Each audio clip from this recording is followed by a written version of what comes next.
Hello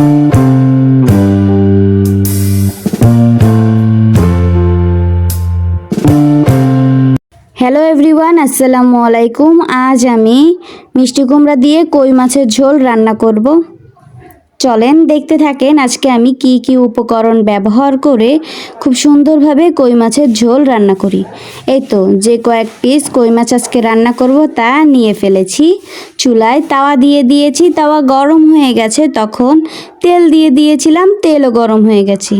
তো মিষ্টি কুমড়াগুলোকে দেখতেই তো পেরেছিলেন আমি সুন্দরভাবে পিস পিস করে কেটেছি। তো হলুদ মরিচ লবণ দিয়ে মাখিয়ে নিয়েছি, তার দেখাইনি। এখন গরম তেলের ভিতরে এক একটা করে আমি কয়েক পিস মিষ্টি কুমড়া দিয়ে ফেললাম। এই মিষ্টি কুমড়াগুলোকে আমি লাল লাল করে খুব সুন্দরভাবে ভেজে নিব।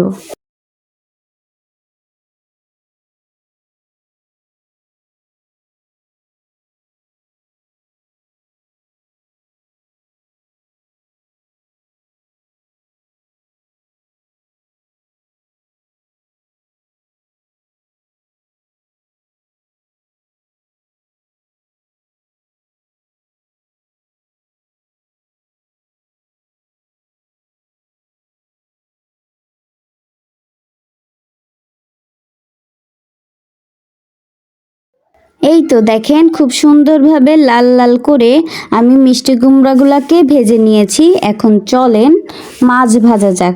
মাছকেও আমি হলুদ মরিচ লবণ দিয়ে খুব সুন্দরভাবে মেখে রেখেছি।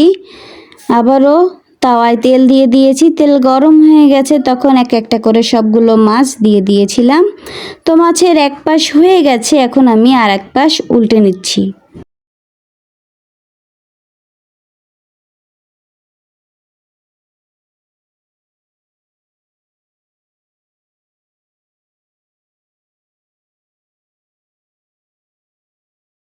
এই তো কই মাছও খুব সুন্দরভাবে লাল লাল করে মচমচে করে ভেজে ফেলেছি। চলেন এখন মিষ্টি কুমড়া দিয়ে কই মাছের ঝোলটা রান্না করা যাক।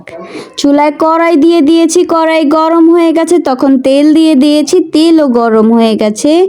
পরিমাণ মতো পেঁয়াজ বাটা দিয়ে দিলাম, তারপরে রসুন বাটা দিয়ে দিলাম, অল্প একটু হলুদের গুঁড়ো দিয়ে দিলাম, তারপরে কিছু কাঁচামরিচ দিয়ে দিয়েছি।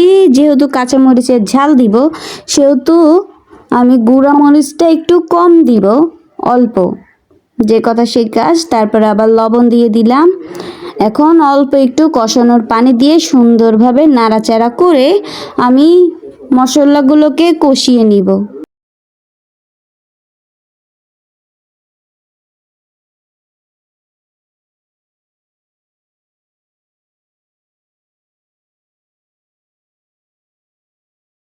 সুন্দরভাবে মশলাটা কষানো হয়ে গেছে। এখন আমি একটু হালকা পাতলা করে নাড়াচাড়া করব, তারপরে পরিমাণ অনুযায়ী আমি ঝোলের পানি দিয়ে দিব। যেই কথা সেই কাজ, পরিমাণ অনুযায়ী আমি ঝোলের পানি দিয়ে দিয়েছি। এখন টকবক করে কিছুক্ষণ পর ফুটে উঠেছে এই ঝোলের পানি। তো আমি আগে থেকেই তো সুন্দরভাবে ভেজে রেখেছিলাম মিষ্টি কুমড়াগুলো, তা দিয়ে দিচ্ছি। তারপরে একই সাথে আমি ওই যে ভেজে রেখেছি মচমচে মাছ, তাও দিয়ে দিব।